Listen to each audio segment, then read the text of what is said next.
Assalamualaikum warahmatullahi wabarakatuh.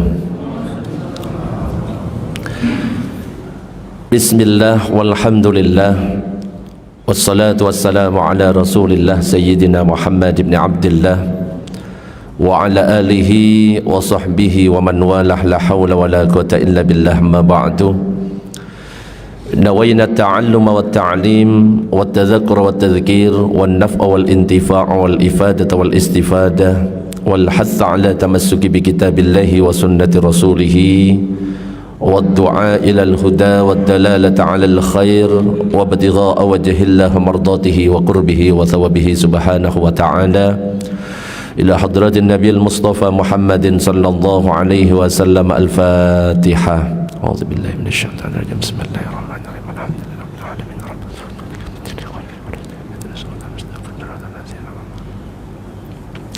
Para jamaah, Bapak Ibu yang dirahmati oleh Allah, alhamdulillah pada kesempatan pagi ini kita bersyukur kepada Allah karena kita bisa melaksanakan salah satu kewajiban kita, yaitu sholat subuh. Dan kita bersyukur kepada Allah karena kita melaksanakan sholat subuh ini dengan berjamaah. Mudah-mudahan kita termasuk dalam hadis Nabi yang berbunyi, man shalla subha fi jama'atin faka'annama shallal lail kullahu. Siapa yang sholat subuh berjamaah, maka itu seakan-akan dia sholat malam semalam suntuk. Kira-kira kalau ada pertanyaan, Pak, ada nggak yang mampu sholat semalam suntuk? Ada, Pak? Wong kita kadang-kadang waktu Ramadan sholat tarawih, kadang-kadang kita ngelihat imamnya. Kalau imamnya cepat, sip. Kalau imamnya lambat, nyari masjid lain. Kadang-kadang seperti itu.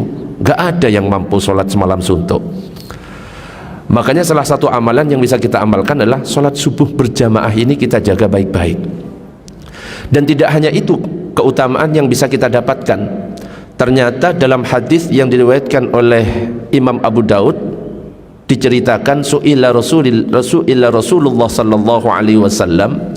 Rasulullah itu pernah ditanya oleh sahabat, ayyul a'mali afdal, amalan apa yang paling afdal?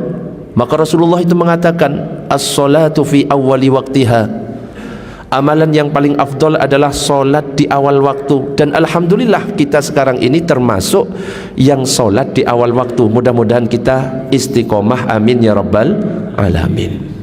Ketika saya diundang oleh Abah Sudaryono, Abah Sudaryono itu yang mana? Saya belum tahu. Saya itu sempat nanya, Bah, ini masjidnya gimana?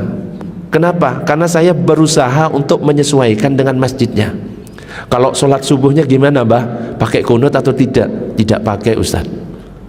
Kalau habis sholat pakai zikir bareng atau tidak, Ustaz? Tidak, Ustaz. Siap. Saya bilang gitu. Kenapa? Karena yang terbaik itu jangan menyelisih apa yang menjadi kebiasaan masjid itu. Dan kalau bisa jangan melihat perbedaan yang ada. Karena terkadang sekarang ini lagi ngetren cuma karena beda masalah kunut ataupun tidak, itu sudah saling menyalahkan, dan itu bahaya. Bahaya atas apa? Persatuan dan kesatuan negara kita, terutama wabil khusus adalah umat Islam, bisa pecah. Padahal kalau misalkan kita tiru ulama-ulama di Nusantara kita ini, insya Allah adem, kita bisa saling menghormati. Seperti misalkan ada sebuah kisah yang mungkin pernah nyampe kepada kita. Kita tahu ada tokoh dari Nahdlatul Ulama yang bernama Kiai Haji Dr. Idham Khalid. Ada lagi tokoh dari Muhammadiyah yang bernama Buya Hamka. Diceritakan bahwa beliau berdua ini dalam perjalanan haji, dulu kalau berangkat haji itu tidak naik pesawat. Naik apa, Pak, biasanya? Kapal. Dalam sebuah perjalanan ternyata beliau ini barengan dalam sebuah kapal laut yang sama.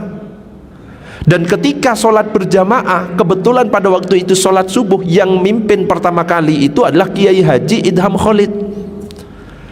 Ketika sholat subuh, biasanya namanya tokoh NU Kiai Haji Idham Khalid, ketika sholat di rakaat kedua biasanya melakukan kunut, diangkat tangannya, Allahumma hdina fiman hadait wa afina fiman afait, dan seterusnya. Biasanya seperti itu. Dan ternyata ketika beliau ada di kapal bersama Buya Hamka, ketika nyampe di rakaat kedua, ternyata beliau tidak kunut. Sami'allahu liman hamidah, Allahu Akbar, sampai salam, Assalamualaikum warahmatullah, Assalamualaikum warahmatullah. Ketika sholat itu selesai, ditanya oleh Buya Hamka, wahai Kiai, bukankah amalanmu setiap harinya biasanya ketika sholat subuh melaksanakan kunut? Lah kenapa kok hari ini tidak kunut? Jawabannya membuat kita adem. Saya tahu di belakang saya ada Buya Hamka yang biasanya sehari-harinya tidak mengamalkan kunut. Saya menghargai Buya Hamka, maka saya sholat subuh tidak kunut. Kira-kira kalau seperti ini adem nggak Pak? Adem. Hari berikutnya ternyata yang ngimami Buya Hamka.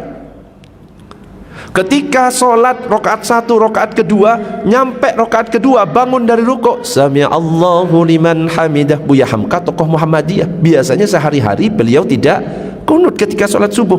Dan ternyata untuk hari itu beda. Beliau angkat tangannya, Allahumma hdina fiman hadait wa afina fiman afait wa tawallana fiman tawallait, sampai selesai. Ketika selesai, Assalamualaikum warahmatullah, Assalamualaikum warahmatullah. Ditanya sama Kiai Idham Khalid, wahai Buya, bukankah engkau setiap harinya tidak melaksanakan kunut ketika sholat subuh? Kenapa kok sekarang pakai kunut? Jawabannya sama dengan Kiai Idham Khalid. Saya tahu di belakang saya ada Kiai Idham Khalid yang biasanya sehari-hari pakai kunut. Saya pakai kunut menghargai Anda yang biasanya mengamalkan kunut subuh. Kira-kira Pak, kalau misalkan keadaan seperti ini, adem enggak Pak? Adem. Jadi kalau bisa ketika kita beramal, jangan fokus kepada perbedaan, kita lihat persamaannya. Yang penting sama-sama sholat subuh aman. Makanya dalam sebuah riwayat itu dikatakan, in qanata fil fajri fahasanun wa illam yaknut fahasanun. Kalau misalkan ada orang sholat subuh pakai kunut itu bagus, ada orang sholat subuh gak pakai kunut itu juga bagus. Yang gak baik itu adalah orang yang tidak sholat subuh. Selesai. Insya Allah kalau keadaan seperti ini adem, tidak main tuduh ini gak benar, ini yang paling benar, itu bisa memecah belah umat Islam. Jadi rumusnya apa? Berbeda itu boleh, yang tidak boleh itu berpecah belah. Makanya dalam Al-Quran itu disebutkan, wa'tasimu bihablillahi jami'an wa la tafarraqu. Berpegang eratlah kamu pada tali Allah, jangan berpecah belah. Para jamaah, Bapak Ibu yang dirahmati oleh Allah, kita mungkin semuanya kenal Al-Imam Asy-Syafi'i. Imam Syafi'i ini adalah salah satu ulama yang berpendapat bahwa kunut subuh ini sunnah ab'ad. Artinya sunnah ab'ad itu ketika ada orang sholat subuh dan dia itu terlupa tidak melakukan sholat subuh, maka dianjurkan sujud sahwi. Itu adalah pendapatnya Imam Syafi'i.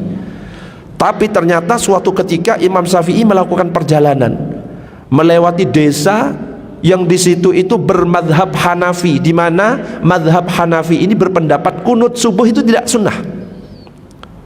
Imam Syafi'i mampir di masjid itu bersama para santri-santrinya, para murid-muridnya, dan ketika Imam Syafi'i masuk kebetulan waktu subuh. Ketika melihat Imam Syafi'i masuk ke dalam masjid, jamaah nggak ada yang berani maju. Maka dipersilahkan Imam Syafi'i, wahai imam, monggo menjadi imam. Karena Imam Syafi'i diminta untuk jadi imam, maka maju Imam Syafi'i. Santri-santrinya sudah terlintas dalam hatinya, wah ini bisa jadi sejarah, ini bisa jadi orang-orang yang bermadhab Hanafi bisa kunut bareng, yang biasanya nggak pernah kunut jadi kunut bareng. Ternyata apa yang terjadi? Imam Syafi'i ketika ngimami sholat rakaat pertama, rakaat kedua, nyampe ketika bangun dari rukuk, Sami'allahu liman hamidah, ternyata beliau kira-kira kunut enggak? Ternyata beliau tidak kunut. Beliau sujud sampai selesai, Assalamualaikum warahmatullah, Assalamualaikum warahmatullah. Selesai. Santri-santrinya bingung, lah ini katanya pendapatnya kalau kunut subuh sunnah ketika dilakukan di waktu subuh. Bahkan kalau lupa dianjurkan sujud sahwi. Bertanya akhirnya santri-santrinya, wahai imam, bukankah engkau berpendapat bahwa kunut subuh itu sunnah? Kalau lupa atau ditinggal diganti dengan sujud sahwi. Kenapa kok sekarang tidak kunut subuh? Ternyata apa yang terjadi? Yang dikatakan oleh Imam Syafi'i, saya menghormati Imam Hanafi yang berpendapat bahwa kunut subuh tidak sunnah.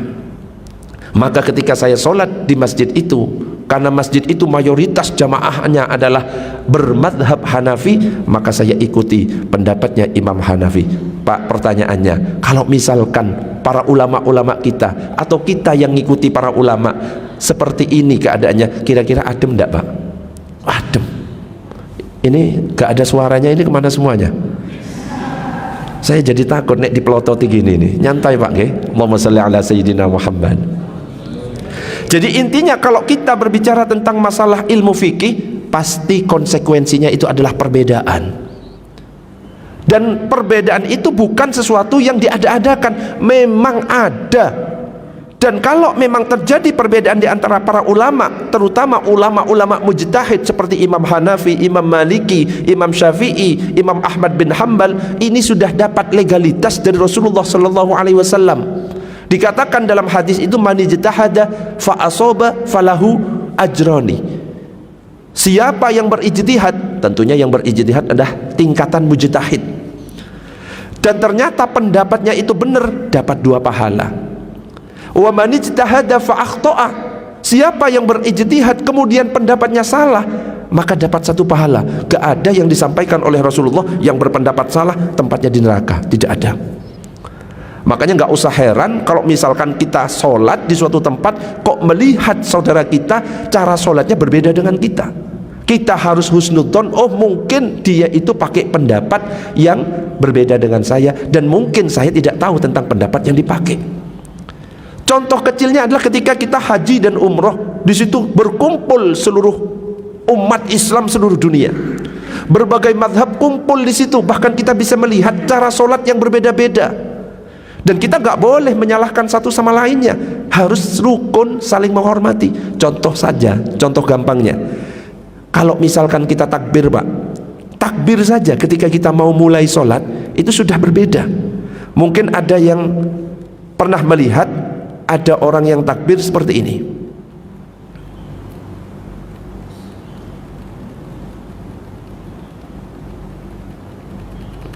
Ini panjang. Ada yang takbir seperti ini mungkin.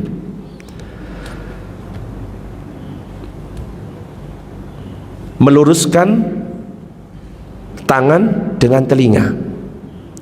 Ada lagi yang takbirnya di depan dada. Pernah nggak Pak melihat cara takbir yang berbeda seperti ini? Pernah? Cara yang pertama, lurus dengan telinga, Allahu Akbar. Cara yang kedua adalah di depan dada, Allahu Akbar. Kalau seandainya ada pertanyaan, mana di antara 2 pendapat ini yang paling sunnah? Halo? Ada orangnya enggak ini? Kalau ada dijawab. Yang paling sunnah yang mana? Yang 1 atau yang 2? Hah? Gak ada yang sunnah? Wah, ini repot nih, gak ada yang sunnah. Semuanya sunnah. Nah, ketika kita melihat perbedaan ini, baru mau mulai sholat itu sudah ada perbedaan. Dan ini ternyata semuanya diajarkan oleh Rasulullah Sallallahu Alaihi Wasallam. Yang pendapat pertama, angkat tangan, meluruskan dengan telinga, lurus dengan daun telinga. Ini berdasarkan hadis yang diriwayatkan oleh Imam Abu Daud. Ra'aitu Rasulullah sallallahu alaihi wasallam yarfa'u ibhamaihi fi sholati ila sahmati udhunai. Aku melihat Rasulullah mengangkat kedua tangannya di dalam solat hingga jempolnya sejajar dengan cuping telinga. Dan inilah pendapat yang dipakai oleh Al-Imam Asy-Syafi'i. Makanya kalau kita melihat orang yang solat ketika takbir lurus dengan telinga, berarti pakai hadis ini mengikuti pendapatnya Imam Syafi'i. Betul atau salah Pak ini Pak? Betul. Jadi menghadap ke kiblat masih banyak kadang-kadang yang seperti ini. Ada kan? Kurang tepat. Hadapkan ke kiblat, tidak terlalu rapat, tidak terlalu renggang, biasa saja. Itu pun ketika takbir ada yang sampai diputar. Allahu Akbar. Pernah lihat enggak, Pak? Pernah lihat enggak? Loh, ini ada beneran. Saya pernah sholat di suatu tempat, diputar. Ketika mau sendekap itu diputar. Allahu Akbar. Pernah lihat enggak? Belum pernah. Untungnya cuma diputar, enggak pakai dijilat, dicelupin. Coba jadi apa itu? Dan ini kalau misalkan kita mengacu pada pendapatnya Imam Syafi'i, yang mana kalau Imam Syafi'i 3 gerakan itu bisa membatalkan sholat. Kalau gerakan memutarnya itu 3, batal, Pak. Makanya kalau kita memang mengikuti pendapatnya Imam Syafi'i, maka berarti kita merujuk pada hadis yang diriwayatkan oleh Imam Abu Daud yang mengatakan ketika takbir lurus dengan telinga. Ini pendapat yang pertama. Pendapat yang kedua, yang biasanya takbir di depan dada, dan ini juga berdasarkan hadis diriwayatkan oleh Imam Bukhari, Muslim, dan ini juga benar. Anna Rasulullah sallallahu alaihi wasallam kana yarfa'u yadayhi hadwa mankibai idza iftataha shalah. Rasulullah itu mengangkat kedua tangannya setinggi bahu ketika memulai salat. Jadi antara pendapat yang pertama, betul atau salah, Pak? Betul. Pendapat yang kedua, betul atau salah, Pak? Betul. Boleh diamalkan. Yang nggak boleh itu kalau misalkan kayak gini, ini nggak ada contohnya, atau terlalu tinggi misalkan, nggak ada contohnya. Jadi perbedaan dalam ilmu fikih itu adalah ada dan bukan diada-adakan, bukan diada-adakan, memang ada. Dan para ulama ketika berbeda dalam ilmu fikih pasti bersumber atau merujuk kepada Al-Quran dan hadis yang mungkin terkadang kita nggak ngerti hadisnya. Allahumma salli ala Sayyidina Muhammad. Itu baru di awal. Ada lagi, mungkin ada yang pernah membaca kisah-kisah di website ini tersebar banyak, wallahu a'lam tentang kebenarannya, tapi bisa kita ambil hikmah. Yang sebelah kiri ini namanya siapa, Pak? Gus Dur, Ketua Umum PBNU. Yang sebelah kanan namanya apa? Siapa, Pak? Bapak Abdul Razak Fakhruddin, Ketua Umum PP Muhammadiyah yang paling lama di antara ketua-ketua umum yang lain. Ini pernah beliau, Bapak Abdul Razak Fakhruddin, pernah silaturahim ke Tebu Ireng, ke kediamannya Gus Dur. Kebetulan pada waktu itu di saat bulan Ramadan hingga tiba sholat tarawih. Gus Dur karena menghargai beliau, akhirnya Gus Dur mempersilahkan untuk malam ini yang ngimami sholat tarawih mohon Bapak Abdul Razak Fakhruddin. Bapak Abdul Razak Fakhruddin sebagai tamu karena diminta oleh tuan rumah, siap, sami'na wa ata'na. Maka tibalah sholat tarawih akan dijalankan di depan ribuan jamaah warga Nahdlatul Ulama, karena memang Tebu Ireng ya markasnya NU. Lah kita tahu Bapak Abdul Razak Fakhruddin Ketua Umum PP Muhammadiyah, sholat tarawihnya biasanya berapa? 8 rakaat plus 3, 11. Tapi karena beliau ilmunya luas, beliau itu orang yang bijak, bertanya kepada jamaahnya, para jamaah, sekarang kita akan menjalankan sholat tarawih. Mau sholat tarawih versi Muhammadiyah 8+3 apa sholat tarawih versi NU 20+3? Ditawarkan. Kalau di sini, Pak, tarawihnya ditawarkan atau enggak? Enggak ya. Sesuai keputusan takmir. Ini nawarkan. Ternyata kompak semuanya menjawab 20+3 versi NU. Ya namanya markasnya NU. Baik, katanya Bapak Abdul Razak Fakhruddin, kita akan melaksanakan sholat tarawih 20+3. Maka mulai sholat tarawih ini, kebiasaannya Bapak Abdul Razak Fakhruddin ketika ngimami sholat tarawih, ya ketika di masjid-masjid Muhammadiyah, pelan, tartil. Enggak kayak di masjid-masjid NU yang agak cepat. Nah, NU biasanya cepat apa enggak, Pak? Bismillahirrahmanirrahim. Alhamdulillahirabbil alamin arrahmanir rahim maliki yaumiddin iyyaka na'budu wa iyyaka nasta'in ihdinas siratal mustaqim siratal ladzina an'amta 'alaihim ghairil maghdubi 'alaihim waladdallin. Amin. Saya pernah ngimami, sudah saya sambung sedemikian hingga ya. Bismillahirrahmanirrahim, alhamdulillahirabbil alamin, arrahmanirrahim, maliki yaumiddin. Sudah seperti itu, setelah salam, assalamualaikum warahmatullahi, assalamualaikum warahmatullahi, ada mbah-mbah nyolek saya kaget. Saya kira mau negur Ustadz kecepatan, enggak. Ternyata ketika saya noleh, nggih Mbah, ada apa? Mohon maaf Ustadz, kurang banter. Coba bayangkan, wis tak cepetin kayak gitu, saya kurang banter. Akhirnya ya di rakaat berikutnya saya berdiri. Para jamaah karena ada request kurang banter, monggo siapkan SIM dan STNK, helm, sabuk pengaman, takut ditilang polisi. Tak gitu kan sekalian. Nah, ketika ngimami Bapak Abdul Razak Fahrudin, kebiasaan beliau ketika ngimami di Masjid Muhammadiyah ke bawah, pelan-pelan, Allahu Akbar, alhamdulillahi rabbil alamin. Makmumnya, waduh, salah jawab iki. Ar-Rahmanir Rahim.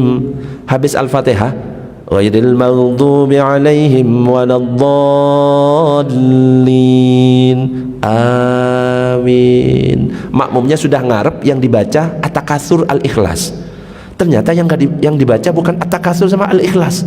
Yang dibaca adalah Alif Lam Mim, surat Al-Baqarah ayat 1 sampai 10. Rakaat pertama. Nyampe rakaat kedua, Allahu Akbar, Al-Fatihahnya sama seperti tadi. Surat yang dibaca lanjutannya Al-Baqarah ayat 11 sampai 20. Di belakang, waduh, angel, salah jawab ini. Salat yang kedua, terus yang ketiga, yang keempat, 8 rakaat total. Itu sudah seperti sholatnya orang NU plus tadarusannya selesai. Rame sudah di belakang. Waduh, salah jawab ini. Bapak Abdul Razak Fahrudin denger ya bisikan-bisikan itu, noleh.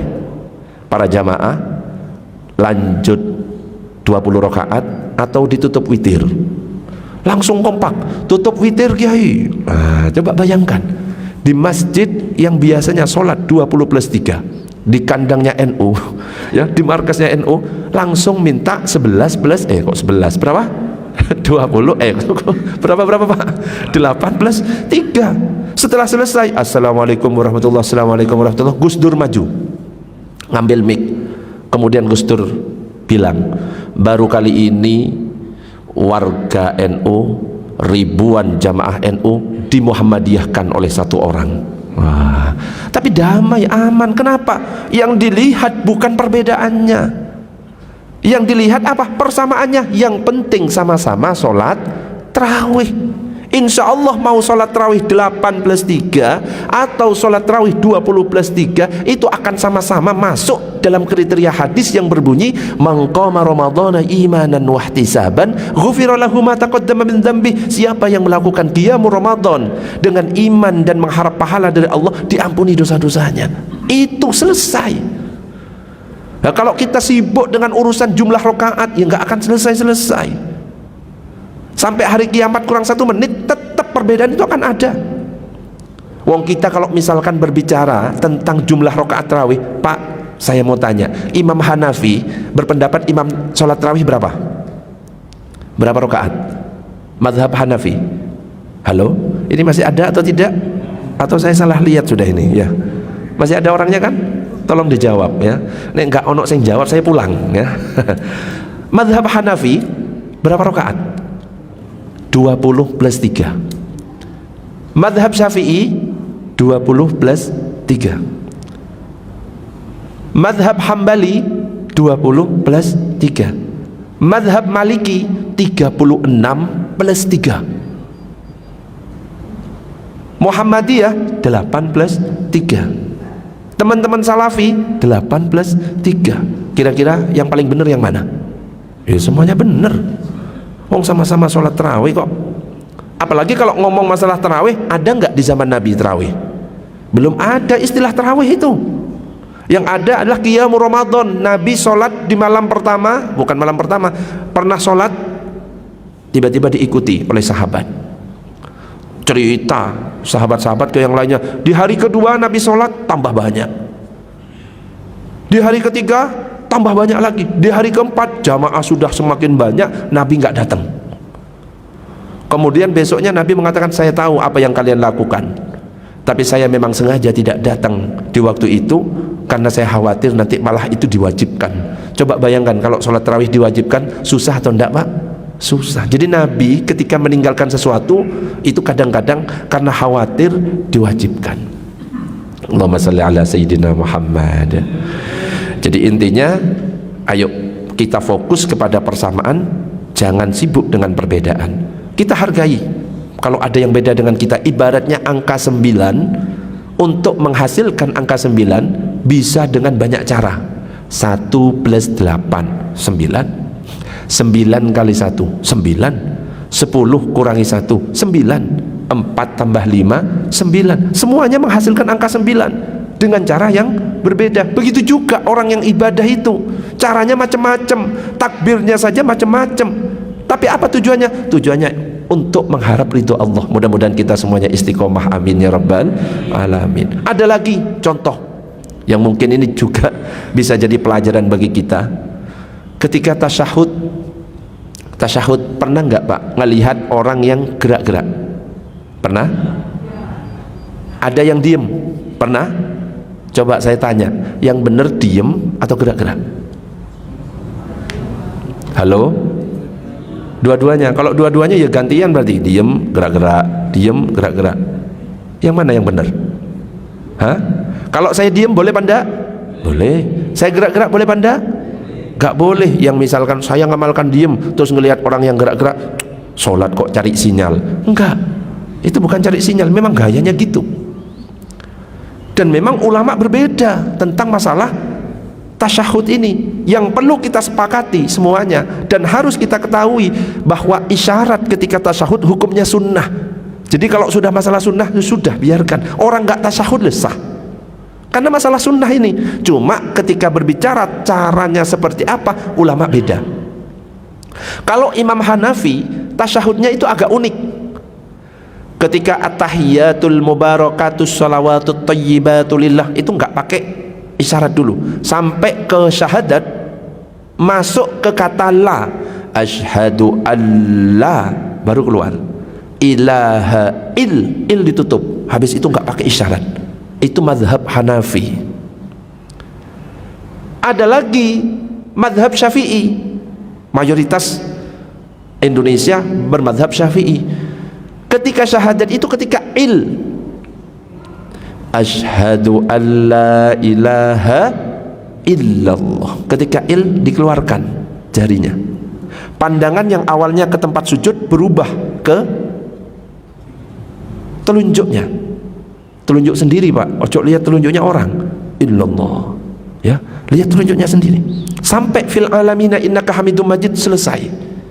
Ada lagi yang agak susah, mazhab Hambali. Setiap ada lafaz Allah gerak. At-tahiyatul mubarakatus salawatut tayyibatu lillah, ada lafaz Allah. Assalamu alayka ayyuhan nabiyyu wa rahmatullahi wa barakatuh. Assalamu alayna wa ala ibadillahis sholihin. Sampai fil alamina innaka hamidum majid, setiap ada lafzul jalalah gerak. Mazhab Hambali. Ustadz, kalau yang gerak-gerak dari awal sampai akhir itu siapa? Mazhab Maliki. Tapi kalau mazhab Maliki kanan kiri, ini nanti ada pembahasannya dalam fikih 4 mazhab. At-tahiyatul itu kanan kiri, itu mazhab Maliki. Dan ini bukan cari sinyal, memang gayanya seperti itu. At-tahiyatul mubarakatus shalawatut thayyibatulillah, sampai fil alamina innaka hamidum majid. Loh Ustaz, kalau yang atas bawah ada Syekh Nasiruddin Al-Albani yang biasanya dipraktikkan oleh teman-teman salafi, atas bawah tahiyatul mubarakatus. Ada yang nggak pernah ngaji, bingung sing bener atas bawah atau kanan kiri, digabung, diputar. Jadi kalau ada yang sholat diputar, itu nggak pernah ngaji Pak, nggak ono tahiyatul mubarakatus. Tapi semuanya dari pendapat pertama sampai pendapat yang terakhir semuanya sah dan tidak ada yang salah. Yang salah itu kalau dibalik Pak. At-tahiyatul mubarakatus shalawatut thayyib, ini nantang malaikat. Nah ini perlu diperhatikan. Dan kita perlu untuk toleransi ketika melihat seperti itu, supaya apa? Gak ribut terus masalah perbedaan. Allahumma salli ala sayyidina Muhammad. Para jamaah, bapak ibu yang dirahmati oleh Allah, ini pakai tanya jawab atau enggak? Nggih, Abah Suprayitno. Oh, pakai. Iki sampai jam piro nek pakai tanya jawab iki? Sampai isrok ya. Nah, isroknya ini kurang ya beberapa menit lagi. Sebentar. Sebelum saya lanjut biar tidak dipelototi terus saya ya. Biar saya enggak dipelototi terus. Sampai di sini ada yang mau ditanyakan. Monggo. Monggo, sampai di sini. Kalau ada pertanyaan, monggo, monggo. Monggo, Bah, silakan, Bah. Iki Abah yang di Masjid As-Sakinah bukan ya? Hah? Betul. Soalnya sering nanya juga.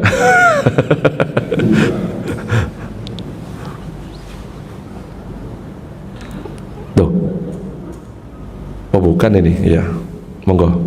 Assalamualaikum warahmatullahi wabarakatuh. Waalaikumsalam warahmatullahi wabarakatuh. Mohon menanyakan terkait dengan masalah pengamalan sholat. Kita mengenal 4 mazhab dan Islam. Apabila pada saat mengerjakan sholat itu tidak, artinya itu menggabungkan dari pemahaman 4 mazhab itu, biasanya ada yang cari yang mudah, kemudian hafal, terus kemudian mencari dari mengambil dari beberapa mazhab itu disatukan dalam pengamalan sholat. Dalam pelaksanaannya itu sah atau tidak?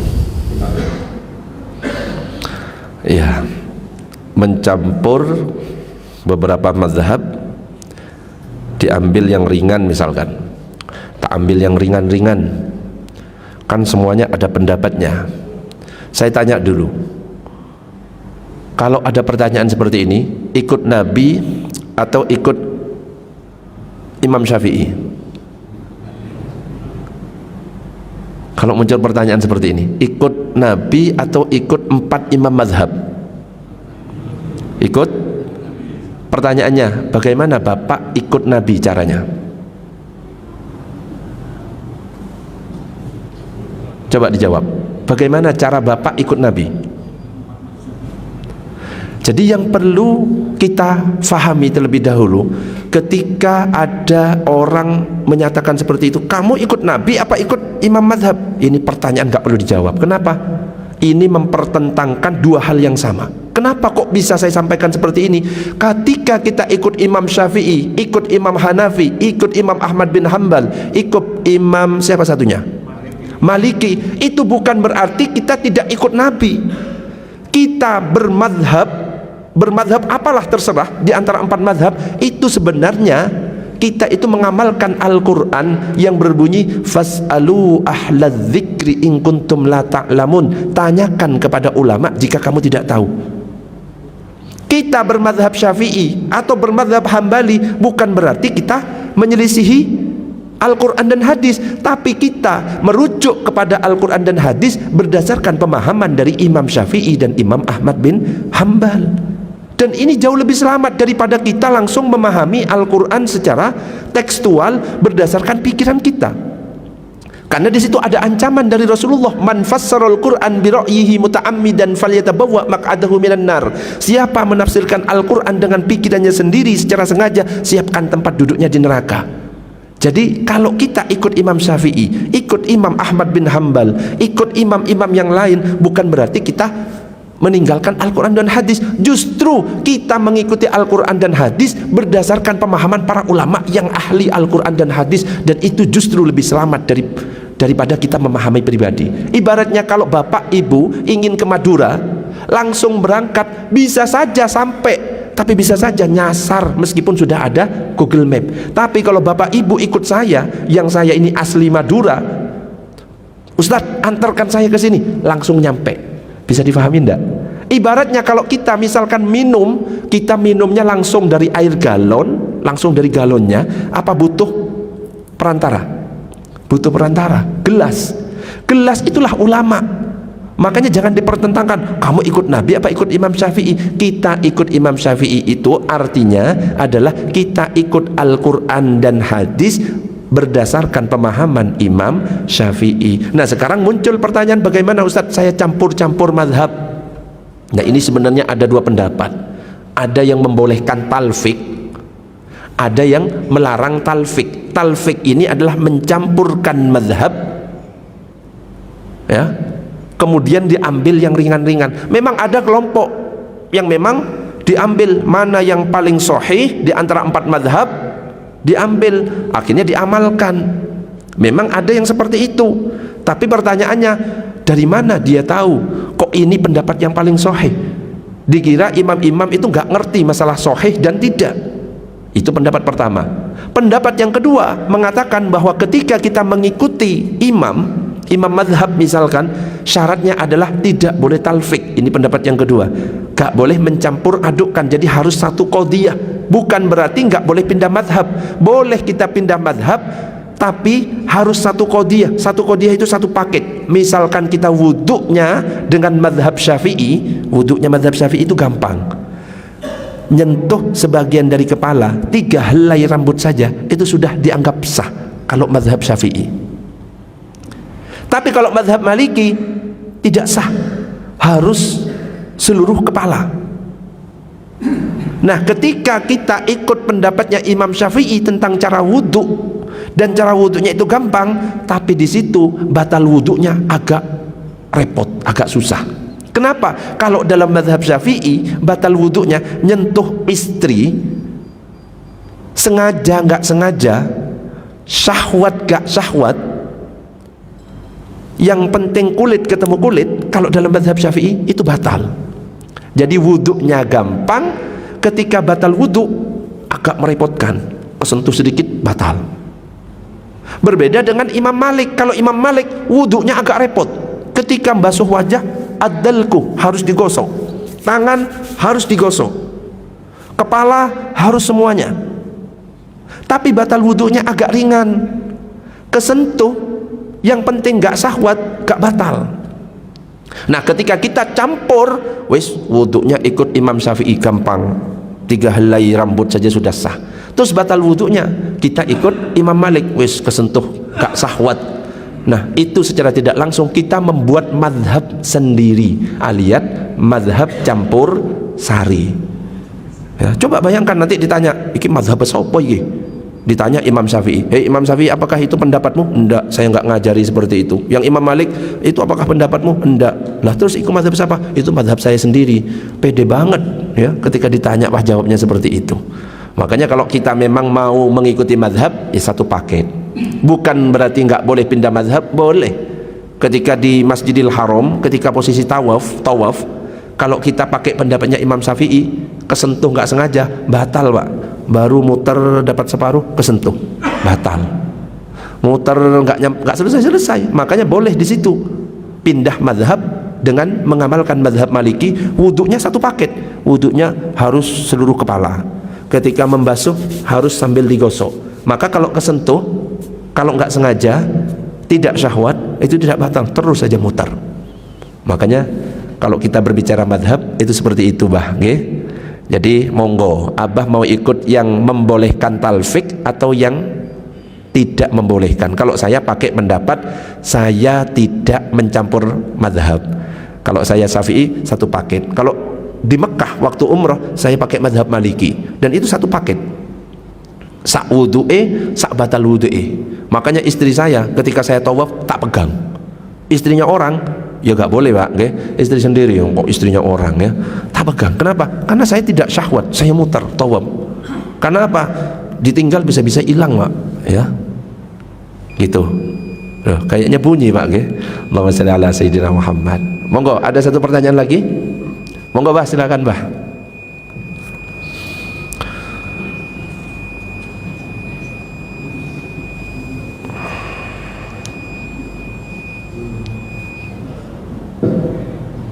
Assalamualaikum warahmatullahi wabarakatuh. Waalaikumsalam warahmatullahi wabarakatuh. Ini mengajukan satu pertanyaan, tapi sedikit kami memproyeksikan pendapat para ulama.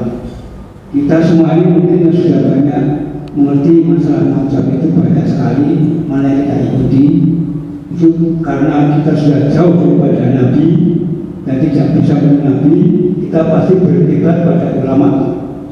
Yang menjadi persoalan ini, kita ini berdebat pada ulama itu seakan-akan kadang-kadang pengikut itu menjadi doktrin. Nah, sehingga doktrin itu diproyeksikan menjadi dogmatis. Nah, ini terjadi berpekaian itu karena para pengikut ini kan awam. Para pengikutnya rata-rata awam. Kalau mereka itu para ulama itu yang berilmu. Nah, untuk mengatasi dogmatis sama doktrin tadi itu supaya tidak banyak terburai di tingkat bawah, mohon penjelasan cara bagaimana cara-caranya. Ya, matur nuwun, Mbah. Ya, benar yang disampaikan. Kalau seandainya kita langsung ke Nabi, wong kita nggak pernah ketemu Nabi, maka tentunya harus ada perantara, gitu Mbah, yaitu siapa? Ulama. Nah, yang jadi masalah kita ini orang awam, kadang-kadang terdoktrin. Nah, kita kalau misalkan ya mengikuti sesuatu, ya kita kan juga harus berilmu ketika kita mengamalkan. Makanya ada perkataan dari Ibnu Ruslan yang mengatakan wa kullu man bi ghairi ilmin ya'malu a'maluhu mardudatun la tuqbalu. Setiap orang yang beramal dengan tanpa ilmu, amalannya ditolak, tidak diterima. Di samping kita ikut kepada para ulama, tentunya ulama yang memang dipercaya, Bah. Di samping kita mengikuti, kita juga iringi dengan sambil belajar, sambil membuka wawasan. Jangan cuma kepada satu ulama tok sehingga kita menutup diri, dan ketika melihat pendapat ulama yang lain kita akhirnya nyalahkan mereka, ya. Jadi jangan kita mudah terdoktrin, kalau nggak gini pokoknya nggak sah. Loh, belum tentu loh ulama yang lain. Kadang-kadang di seperti itu, kalau nggak seperti ini ya ini nggak bener, terdoktrin seperti itu. Dan misalkan kita ini termasuk di antara salah satu dari ulama itu, jangan mudah mendoktrin orang-orang awam, ya. Jangan memanfaatkan, ya, apalagi ngambil keuntungan, ya, atas nama kemuliaan dirinya dan lain sebagainya. Itu bahaya, itu akan dipertanggungjawabkan nanti. Kalau bisa kita adil ketika menyampaikan pendapat-pendapat. Kalau memang berbeda, sampaikan perbedaan itu. Masalah kita ngamalkan atau tidak, ya sudah, terserah jamaahnya. Harusnya seperti itu. Supaya apa? Jamaah yang awam itu faham, kok ternyata ada pendapat ini, ada pendapat ini, pendapat ini. Jadi jangan didoktrin dengan satu pendapat yang seakan-akan pendapat itu saja yang benar, sedangkan pendapat yang lain salah. Jadi kalau bisa, ya, kalau ada pertanyaan, maka jawab secara fair. Meskipun kita tidak mengamalkan. Ustadz, cara sujud yang benar apa? Misalkan, karena kita ngamalkan yang lutut terlebih dahulu, kita sampaikan yang paling sunnah adalah lutut terlebih dahulu. Kalau yang lain tidak sunnah, gak benar seperti itu. Harusnya disampaikan dua-duanya. Kalau kita mendahulukan lutut, boleh. Kalau kita mendahulukan tangan, itu juga boleh. Apakah hadisnya ada? Dua-duanya ada hadisnya. Nanti pembahasannya dalam masalah fikih sholat. Pendapat siapakah itu? Kalau tiga mazhab seperti Imam Syafi'i, Imam Ahmad bin Hambal, Imam Hanafi menganjurkan lutut terlebih dahulu. Kalau Imam Malik menganjurkan tangan terlebih dahulu. Maka monggo, ya, yang enak menurut Anda, yang mana yang mau diikuti, silahkan. Semuanya sama-sama sah. Yang dilihat itu sebenarnya sujudnya itu 7 anggotanya terpenuhi apa enggak. Masalah turunnya itu hanyalah masalah keafdolan saja. Jadi jangan sampai didoktrin orang-orang itu, ya. Kasihan orang-orang awam, ya. Ulamanya yang ngerti masalah perbedaan-perbedaan, orang-orang awamnya itu nggak ngerti, akhirnya ribut di bawah. Ribut akhirnya gara-gara perbedaan-perbedaan yang hasil doktrin oleh ulama-ulama yang nggak bertanggung jawab itu. Makanya kalau bisa, ayo sampaikan, ya. Kalau memang ada pendapat yang berbeda, sampaikan, sehingga orang-orang itu nanti, oh ternyata ada pendapat yang berbeda, cuma saya ikut pendapat yang ini, gitu, Bah, mungkin, Bah. Oke? Jadi supaya gak ribut aja masalah berbeda-beda. Jadi kalau kita pakai mazhab Syafi'i, boleh. Anda mazhab Hambali, boleh. Anda mazhab Hanafi, boleh. Anda mazhab Maliki juga boleh. Kalau kita sholat tinggal diikuti imamnya, ya. Misalkan kita sholat di tempat yang biasanya selalu kunut dan kita mengamalkan kunut, kok sholat di tempat yang nggak kunut? Ya sudah, ikuti imamnya. Karena apa? Ada hadis yang mengatakan innama ju'ilal imamu liyu'tamma bih. Imam itu dipilih untuk diikuti. Imam takbir, ya takbir. Imam ruko, ruko. Imam kunut, kunut. Imam gak kunut, gak usah kunut, gak usah aneh-aneh. Imam sujud, sujud. Imam tasyahud, tasyahud. Imam salam, salam. Imam gak sholat, ya gak usah diikutin ya. Imam gak sholat, okay? Ikuti yang baik-baik. Gitu bah kurang lebihnya bah. Allahumma salli ala Sayyidina Muhammad. Ini ada 63 slide. Ini baru 7 slide bah.